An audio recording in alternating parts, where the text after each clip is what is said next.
Hi, y'all. Jennifer Leday here with another installment of Thrive, where I offer quick tips for women who want to live and lead by design rather than default. Well, embarrassing moment here. As I was driving to my end of year reflection, New Year dream and scheme personal retreat, I got a speeding ticket. Oh, yes. And I was so speeding. Hey, don't judge because I don't know when, if ever, I've gotten a speeding ticket before. The hubs assures me that I have, but if I did, it's been a long, long time. Now, as the oh so polite state trooper was handing me that dreaded piece of paper, he asked me what happened. And I said, well, I mean, it's a gorgeous day. There's not a cloud in the sky. Traffic is practically non-existent. I had the volume turned up. And he said, and you weren't paying attention, were you? And I said, no, sir, I was not. I hadn't even looked at my speedometer. It's interesting. Our cars have all these gauges and dials that are intended to help us to know that everything's running as it should be and that we're on track. The challenge is you kind of got to look at those gauges and dials every once in a while. Well, as I was doing my goal setting for the new year, I was thinking about that moment. And, one thing that I've come to realize when it comes to goal setting, especially in the last 2 years, is that we cannot always control the outcomes that we get. We can't always control the results that we get. There are so many factors affecting those results that we get. Now, that does not mean that I am giving you an excuse to make excuses. I'm not saying that when you don't meet your goals, you can blame the pandemic, the economy, the hurricane, the wildfires, your cat, although in general, I'm not opposed to blaming cats.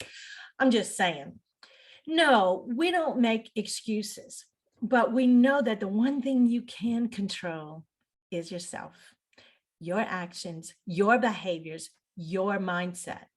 So I think it's way more effective to think about who is the person that you would have to be in order to meet those goals. What kinds of habits and actions would you have to take on a regular basis in order to meet those goals? If you're taking the right actions on a consistent basis, you're going to have a greater chance of reaching your goals.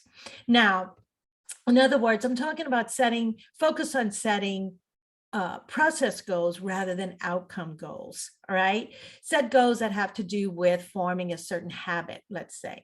Those actions or behaviors or systems or processes, those become your dials, sort of like my speedometer that I failed to even look at.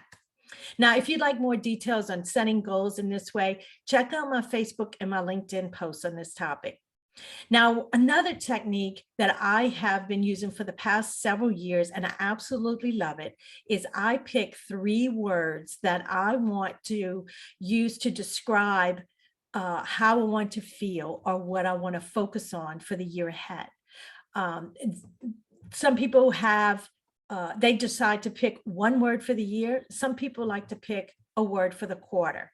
For me, my words serve as guideposts for making decisions.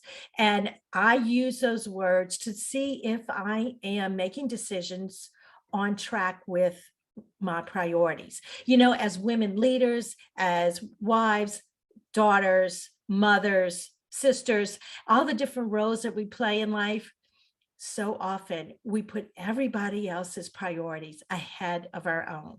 We do, and then wonder why we don't make progress towards our goals. So, regardless of the specifics of how you do this, the point is to use your words like a speedometer. Check in with your words on the regular. Journal your words every day. Not journaling? Oh, girlfriend, we got to talk. So journal, write your words in your planner, your to-do list every day. It's sort of like setting your cruise control to keep you in check. Let me know if you decide to do this, would you? I would love to hear the words that you pick and to hear how it's going for you. I'm sharing this pretty embarrassing story with you so you don't have to pay the price, the very, very expensive price of not paying attention.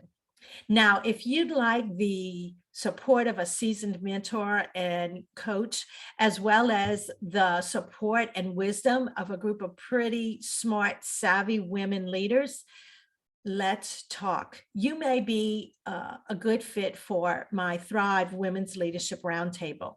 I've got a couple of spots open. I'm enrolling now. So go to jenniferleday.com, check it all out under the coaching tab, and schedule your complimentary clarity call with me ASAP. Until next time, y'all, stay safe, stay in check, and stay sane. Till next time.